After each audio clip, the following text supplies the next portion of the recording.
Hello guys, आप सभी का बहुत बहुत स्वागत है एक और नई वीडियो में। दोस्तों, आज की वीडियो में मैं एक ऐसी प्रॉब्लम के बारे में बात करने वाला हूं जो कि मैक्सिमम ऑप्शन बायर्स के लिए फेस करना सबसे बड़ा चैलेंज होता है। जनरली जब भी कोई ऑप्शन बायर ट्रेड करता है तो उसे दो डिफरेंट चार्ट्स फॉलो करने पड़ते हैं।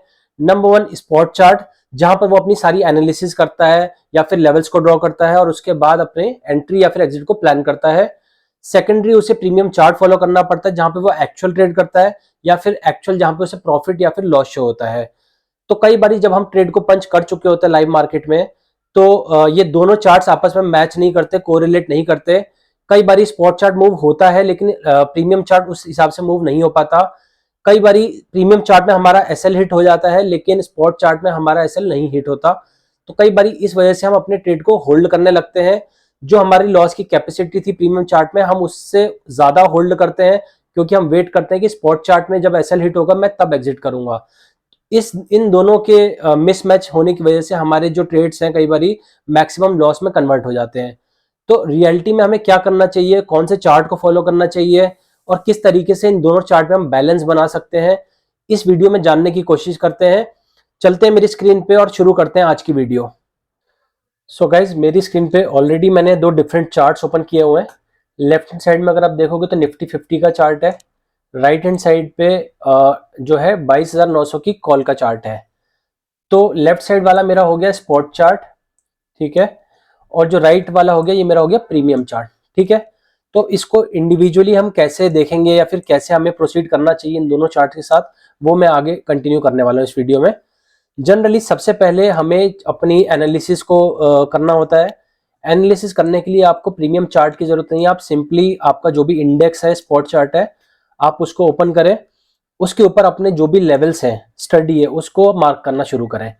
जैसे कि मैंने ऑलरेडी एक ये जो रेजिस्टेंस लेवल है मैंने मार्क किया हुआ है, ये मेरा सप्लाई जोन है। बॉटम में मैंने डिमांड जोन जो कि सपोर्ट का काम करेगा वो भी मैंने मार्क किया हुआ है, ठीक है। अब यहां से अब मैं ट्रेड अपनी फाइंड आउट करना शुरू करूंगा। मेरा सेटअप के अंदर जब वो ट्रेड आएगा तब मैं उसको पंच करूंगा। तो जब मार्केट यहां से फॉल कर रहा था कंटिन्यूअसली और इस सपोर्ट पे आने के बाद जब मार्केट वापस रिवर्स बैक हुआ है, बाउंस बैक हुआ है, तो जनरली मैं ईएमए इंडिकेटर यूज करता हूं अपने सेटअप को कंफर्मेशन के लिए। ये जो ग्रीन कैंडल है मैं मार्क करता हूं।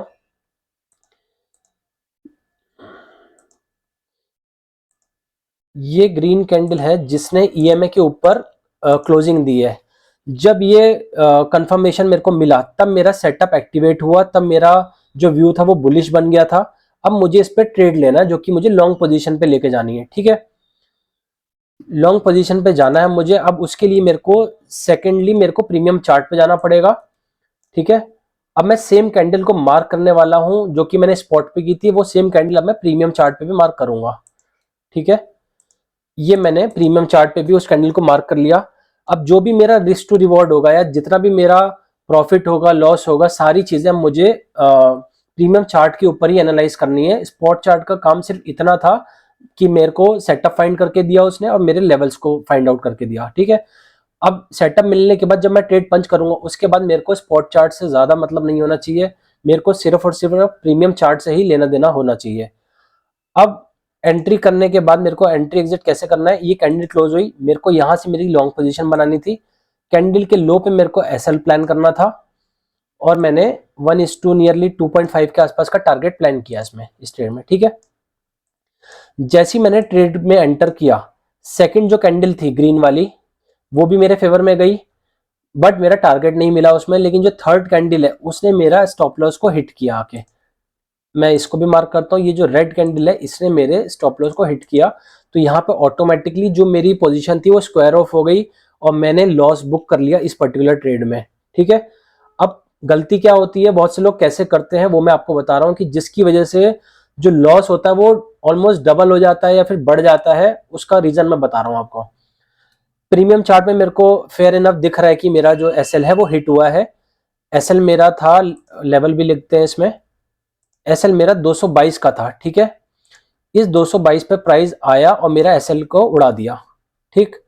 लेकिन अब जब बहुत से लोग ट्रेड में एंटर करते हैं तो वो स्पॉट चार्ट को भी देखते हैं, प्रीमियम चार्ट को भी देखते हैं। अब उन्होंने इसके हिसाब से मार्क किया है इसमें रिस्क टू रिवॉर्ड। ठीक है, ये मार्क किया इन्होंने सेम वे, 2.5 के आसपास का इन्होंने टारगेट प्लान किया। अब इसमें भी अगर आप देखो तो जो सेकंड कैंडल है वो फेवर में गई, लेकिन जो थर्ड कैंडल है उसने नीचे आई है लेकिन स्टॉप लॉस को हिट नहीं किया है। ये देखो आप, इसमें स्टॉप लॉस हिट नहीं हुआ है।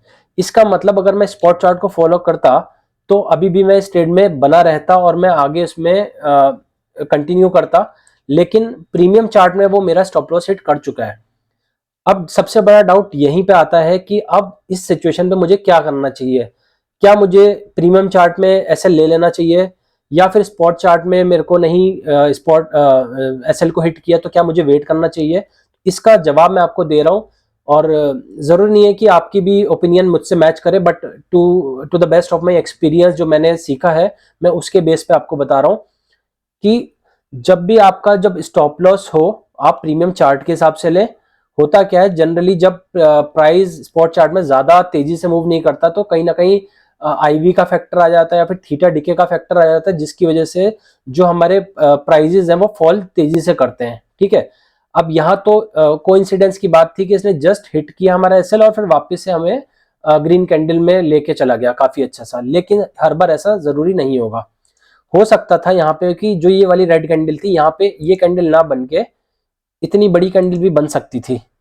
ठीक है, और यहाँ पे भी हो सकता था कि ये जो कैंडल है तब भी यहाँ पे स्टॉप लॉस हिट ना होता स्पॉट चार्ट में।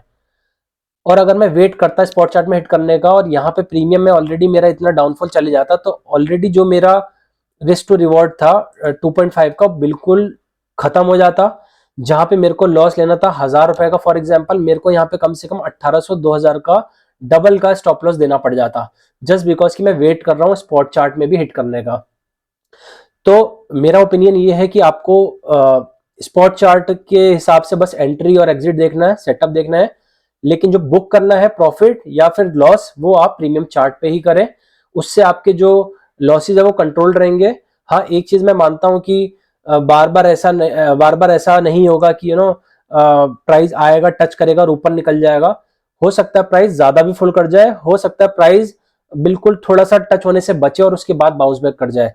तो आपको अपना डिसिप्लिन बनाना है, इसमें आपको रूल्स बनाने कि आपको कौन सा स्टैंडर्ड है जिसको आपको बेस्ट फॉलो करना है।